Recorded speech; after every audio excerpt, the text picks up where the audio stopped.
आधा आधा घंटा वॉशरूम में लग जाता है। कॉन्स्टिपेशन यानी कब्ज, इतनी ज्यादा कब्ज हो चुकी है कि आधा आधा घंटा वॉशरूम में लग जाता है। पेट में दर्द होना शुरू हो जाती है, आंतों की सही तरह सफाई नहीं हो रही होती। बाज़ औक़ात तो इस तरह की कैफियत हो जाती है कि सारा दिन आवाज़ारी में गुजर जाए। अस्सलाम वालेकुम रहमतुल्लाहि व बरकातुहू। उम्मीद है कि आप सब खैर आफियत से होंगे। आज की हमारी वीडियो कॉन्स्टिपेशन यानी कब्ज़, जिस्म के अंदर, आंतों के अंदर खुश्की की वजह से जो फुजलात है वो जम जाते हैं, पखाना सही तरह नहीं आता, इसके मुतालिक है। तो नाजरीन, वीडियो शुरू करने से पहले अगर अभी तक आपने हमारा चैनल सब्सक्राइब नहीं किया तो चैनल को ज़रूर सब्सक्राइब कर दें और बेल आइकन को क्लिक कर दें ताकि हमारी हर न्यू आने वाली वीडियो का नोटिफिकेशन आपको मिलता रहे और आप इससे इस्तेफादा हासिल करें। सबसे पहले तो आपको एक चीज़ का इल्म होना चाहिए कि कब्ज़ आखिर है क्या।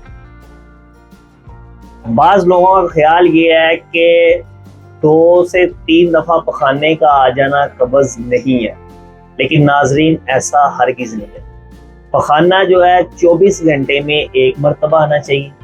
अगर आपको 24 घंटे में एक से ज़्यादा बार पखाना आ रहा है तो भी आपको कब्ज़ की शिकायत है कि एक मरतबा पेट सही तरह साफ नहीं हो रहा है, इसीलिए बार बार आपको पखाने की शिकायत हो।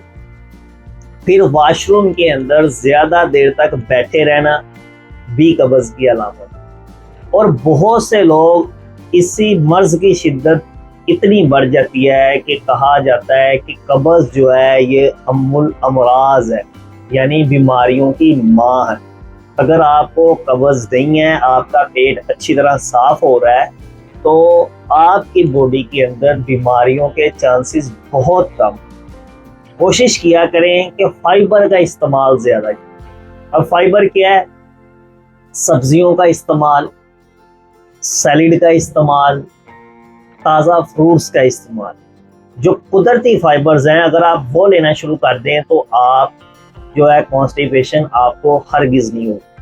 आज की वीडियो में मैं आपको कुछ 4-5 ऐसे टिप्स बताने वाला हूँ। अगर आप वो इस्तेमाल शुरू कर दें तो आपको कब्ज़ नहीं रहेगी, आप कब्ज़ से आपकी जान छूट जाएगी। तो इसमें सबसे पहली जो रेमेडी है वो ये, आपने सुबह निहार मुँह 1 गिलास नीम गर्म पानी का ले लेना है, उसके अंदर आधा लेमन निचोड़ लेना है और 1 चम्मच आपने शहद शामिल करना, अच्छी तरह मिक्स करना है। और सुबह निहार मुँह आपने ये नीम गर्म पानी जिसके अंदर लेमन और शहद हो वो पी लेना। 10 से 15 मिनट के बाद आपकी आंतों की सफाई हो जाएगी, आपका निज़ाम बहुत अच्छा हो जाएगा, आपको कब्ज़ ख़त्म होना शुरू हो जाएगी। दूसरी रेमेडी, आपने क्या करना है, रात को सोते वक्त आपने 1 गिलास नीम गर्म दूध का लेना है, उसके अंदर 2 चम्मच छिलका इसबगोल अच्छी तरह मिक्स करना है। आपने 1-1.5 मिनट उसे मिक्स करें, उसके बाद पी लें। थोड़ी देर बाद उसके ऊपर से फिर पानी पीना, आप 2-3 गिलास उसके ऊपर से पानी ज़रूर पी। छिलका क्या करेगा, आपकी आंतों में जो फुजलात में पानी होता है उन्हें खुश करेगा, तो फुजला जो आपका आसानी से बाहर आ जाएगा। तीसरे नंबर पे आपने चले जाना है किसी भी पंसार की शॉप पे, उनसे आपने ले लेना है त्रिफला यानी 3 फल।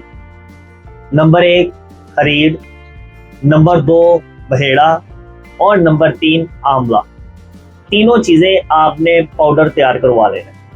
पाउडर करने के बाद रात को सोते वक्त 1 चम्मच नीम गर्म पानी के साथ आपने लेना है। आपका निज़ाम, आंतों की सफाई, मैदे की सोजिश, जिगर की चर्बी, अगर आप त्रिफले का इस्तेमाल शुरू कर देंगे तो आपका लीवर डिटॉक्स जो है वो बेहतरीन किस्म का है। लीवर डिटॉक्स के लिए त्रिफला बहुत ही कमाल की चीज़ है। लीवर की भी सफाई हो जाएगी, आंतों की भी सफाई हो जाएगी, बॉडी के अंदर जो स्वेलिंग है किसी भी हिस्से में वो स्वेलिंग भी खत्म हो जाएगी। यहाँ तक कि अगर आप मोटापा आना शुरू हो गया आपकी बॉडी के अंदर और आप इसका इस्तेमाल शुरू कर देते हैं त्रिफले का रात को सोते वक्त नीम गर्म पानी के साथ, तो आपका मोटापा भी कम होना शुरू हो जाएगा। अगर आप त्रिफला इस्तेमाल करते वक्त कराहत महसूस करते हैं कि वो नहीं खाया जाता, तो आपने क्या करना है, इसके अंदर थोड़ा सा शहद शामिल करना है, फिर इस्तेमाल करना है। इसके अलावा कच्ची सब्जियों का इस्तेमाल करें, बंद गोभी के जूस का इस्तेमाल करें, ताज़ा फलों का इस्तेमाल करें। ये जो मैंने आपको 3-4 रेमेडीज बताई हैं, इनमें हर एक रेमेडी हर बंदे के लिए नहीं है। किसी को लेमन पानी सूट करेगा जिसके अंदर शहद शामिल हुआ, किसी को त्रिफला सूट करेगा और किसी को छिलका इसबगोल सूट करेगा। आप इन दोनों तीनों में से कोई भी एक चीज इस्तेमाल, एक से फायदा नहीं होता तो आप दूसरी कर लें, दूसरी से नहीं होता तो आप तीसरी कर लें।